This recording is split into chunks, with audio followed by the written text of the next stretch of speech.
সাভারের মহাসড়কে বেপরোয়া যানবাহনের গতি, বাড়ছে দুর্ঘটনা। প্রতিদিন মৃত্যুর মিছিলে যুক্ত হচ্ছে কেউ না কেউ। নবীনগর চন্দ্রা মহাসড়কও এমন একটি জায়গা যেখানে প্রায়ই যানজট এবং দুর্ঘটনা লেগেই থাকে। সেখানকার থেকে বিস্তারিত জানাতে আমাদের সাথে যুক্ত হবেন সহকর্মী জাহিদ হাসান শাকিল। জানাবেন সেখানকার সর্বশেষ পরিস্থিতি, এইসব দুর্ঘটনা বা যানজটের কারণ কি, এইসব বিষয়ে তিনি খোঁজ খবর রাখছেন। তিনি এই বিষয়টি জানাবেন। দর্শক, আমরা গত দুদিন ধরে দেখেছি বেশ কিছু নৃশংস দুর্ঘটনা দেখেছি। বেপরোয়া গতি বা লাইসেন্সবিহীন যানবাহন সবকিছু মিলিয়ে রাস্তাঘাটে শৃঙ্খলার অবস্থাটা এখন একেবারেই বিরাজ করছে না, বা শৃঙ্খলার অভাবে এই ধরনের দুর্ঘটনা ঘটছে বলে আমরা বুঝতে পারছি।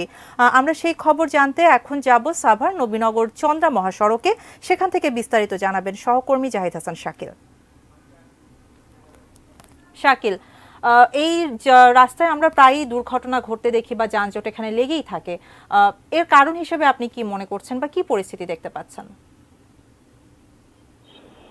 শাহানা, আপনি যে বিষয়টি বলছিলেন, আমরা বিশেষ করে যদি সড়ক মহাসড়কের পরিবেশ কিংবা পরিস্থিতিটি প্রথমে বলি সড়ক দুর্ঘটনার বিষয়ে, সেটা আমরা এখানে যে বিভিন্ন সময় আমরা দেখি দুর্ঘটনার কারণ খুঁজতে গিয়ে সেটা হচ্ছে চালকদের মধ্যে অসাময়িক প্রতিযোগিতা, নিজেদের মধ্যে প্রতিযোগিতার ফলে কিন্তু এই দুর্ঘটনার অন্যতম কারণ। তার মধ্যে যুক্ত হয় কিন্তু এই মহাসড়কে অনিয়ন্ত্রিত অটোরিকশাগুলো। অর্থাৎ যখন আমি যদি সড়কে একটু দেখাই, যখন এই যানবাহন গুলো দুর্পায় হচ্ছে অটো রিক্সাগুলো, অর্থাৎ ওভারটেকিং হওয়া থেকে শুরু করে নানান যে রাস্তার প্রশস্ততা কমে যাওয়ার, সেটার একটা বড় চ্যালেঞ্জ কিন্তু এই অটো রিক্সা। আমরা যদি গত 2 দিন আগে সাভারে একটি সড়ক দুর্ঘটনার বিষয়ে যদি আমরা একটু বিশ্লেষণ করার চেষ্টা করি, আমরা সেখানে একটা সিসিটিভি ফুটেজে দেখেছি যে একটি ট্রাককে একটি মোটরসাইকেল ওভারটেক করতে গিয়ে কিন্তু সামনে অটোরিকশার মুখোমুখি হয়। সেই অটোরিকশাটি কে সাইড দিতে গিয়ে বা অটোরিকশার সামনে পড়ে যাওয়ায় কিন্তু মোটরসাইকেলটি আর নিয়ন্ত্রণ হারিয়ে ফেলে এবং কিন্তু ট্রাক চাপায় কিন্তু স্বামী স্ত্রী দুজনেই নিহত হয়।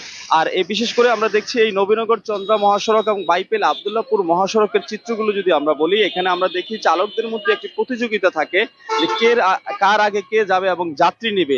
সেই ক্ষেত্রে কিন্তু এই প্রতিযোগিতার ফলে কিন্তু অনেক সময় নিয়ন্ত্রণ হারিয়ে ফেলে এবং আমরা দেখি যাত্রীকে চাপা দিচ্ছে বা দুই বাসের মাঝখানে পড়ে কিন্তু যাত্রীরাও কিন্তু মারা যাচ্ছে, শিশু সহ। আর আরেকটি বিষয় হচ্ছে, এর পাশাপাশি যাত্রীদের কিন্তু একটা সচেতনতার অভাবের বিষয় রয়েছে।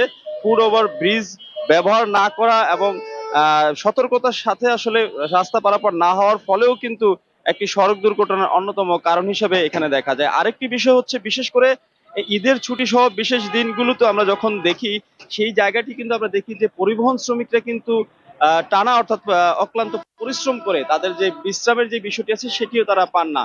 ফলে কিন্তু তাদের মধ্যে একটি যে ঘুম বা ক্লান্তির বিষয় আছে, সেটি অন্যতম সড়ক দুর্ঘটনার একটি কারণ হিসেবে আমরা বিভিন্ন সময় দেখতে পাই। এই ছিল এখানকার সর্বশেষ।